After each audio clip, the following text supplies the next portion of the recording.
Normally, the first stop on the Extreme and Lakefront tour is the south side of Chicago. There, the deckhand will talk for 3 to 5 minutes about the prominent buildings and landmarks in the area. Deckhands should use this video as a tool to develop their tour. However, they are encouraged to add their own facts and appropriate jokes into their tour to make it unique. The best narrations are achieved by deckhands that actively study from the Sea Dog narration handbooks and research facts from other books, websites, and tours. All right, everyone, welcome to the south side of Chicago. Give it up for the south side! All right, here on the south side, you guys, you will see Museum Campus. Yes, you should definitely check out Museum Campus. Three of our biggest and most prominent museums are located down here on the south side. Directly off the port or left side of the boat, you can see that domed building. That is the Adler Planetarium. One of the only places in the city where you can go and see stars. It's pretty fantastic. The building below the dome is actually not a cylinder. It is a 12-sided building. One side for each sign of the zodiac. That was finished in the late 1920s, and it was the largest planetarium in the entire Western Hemisphere at the time, and it is the largest that is still in use today that is not associated with a major university.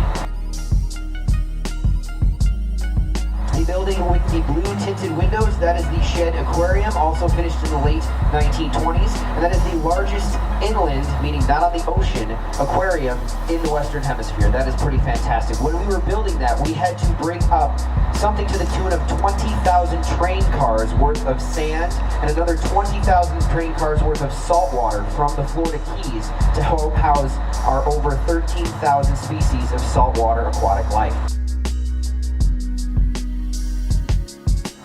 Behind the Shed Aquarium is the Field Museum of Natural History. That's where you go if you want to look at dead stuff, including Neanderthals and the lions of Salvo and the largest and most complete Tyrannosaurus Rex skeleton in the entire world. Her name is Sue. That is Soldier Field back there. That's where our Chicago Bears play. We got some Bears fans on board today. A few Bears fans?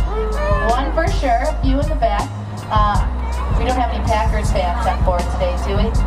No Packers fans. Our biggest rival, because this would be their stop. This is usually where we drop the Packers fans off. Before the Bears played in Soldier Field, they actually played in Wrigley Field up on the north side. And did you know that the Bears have more postseason wins in Wrigley Field than the Cubs do?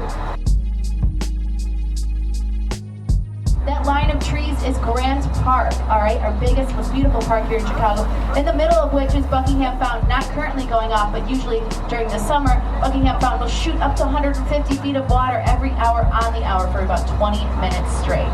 Now, Grant Park is actually built on the remnants of the Great Chicago Fire. So, some of you may have heard of this. In 1871, our entire city burnt to the ground, everything. That's where we get the nickname the Second City. It's not because we're second to anyone, it's because this is literally Chicago 2.0.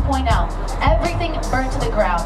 Now, before the fire, Michigan Avenue was the street that was the furthest east, and it was named Michigan Avenue because it was the closest to Lake Michigan. But after the Chicago fire, we pushed all that rubble to the lakefront, filled it in, and actually reformed the lakefront. And here on the south side, we built Grant Park on top of it. What building is that, folks? Chrysler Building? Not quite. Sears Tower. Thank you, sir. A lot of people who come to our fair city walk past the sign in front and see that it is spelled W-I-L-L-I-S, and I want you to know that Chicagoans pronounce that word Sears. It was the Sears Tower when it was built in the 1970s, and in the heart of all Chicagoans, it is still the Sears Tower, no matter what the sign on the front of it says. That building is over 1,450 feet tall to the top of the building, 1,754 feet to the top of the antennas. It is actually 9 buildings crammed together, much like a bundle of sticks, and they are bound very, very tightly in the foundations. There's enough electrical wiring in that building to go around the equator 2.3 times, which is a lot of wiring. At some point, the captain will signal the deckhand that they are ready to speed up. At this point, the deckhand must incite the passengers into screaming, yelling, and barking. Ruff! All right, now we've talked a little bit about the city of Chicago, but what are we all here for? We're all here for a speedboat ride. Am I right? Am I right? I'm right. I know I'm right. All right, so who is ready for another speedboat ride? We're going to need a few more cheers, you guys. Give me a big loud cheer if you're ready for another speedboat ride. Still pretty weak.